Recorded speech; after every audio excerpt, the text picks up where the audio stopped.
बने रहे हो राजा रानी।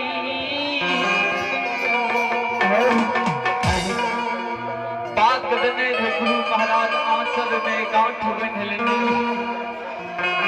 कहलके रानी अछमीत पूर्व में बेटा है तामार भारी दुख अछमीत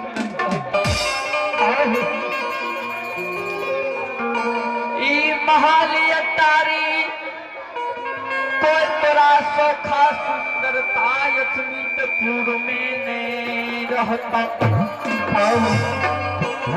राजा रानी छो राजा से भिखारी बन गए हो भारी दुख पड़ता अछमीत में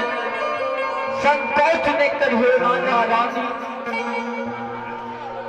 बेटा के जो दुख भी पड़ जाए पैर देता जाऊं बेटा अछमीत में मेरे देता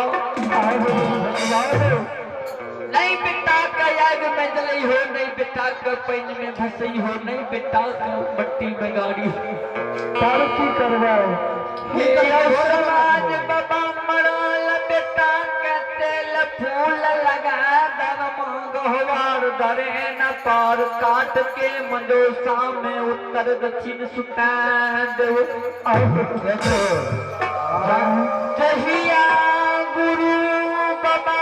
यछमीत पूर लई भगवान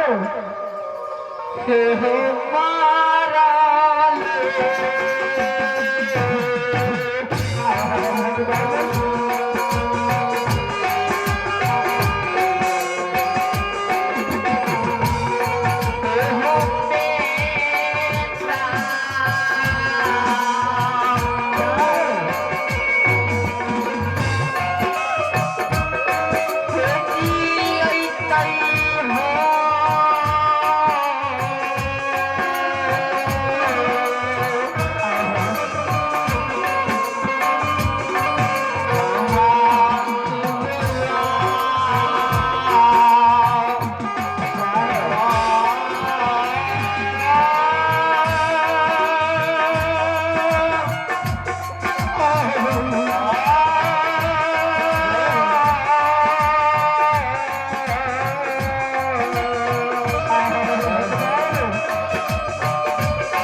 एक मिनट हमारे बच्चन में लिया यहाँ रानी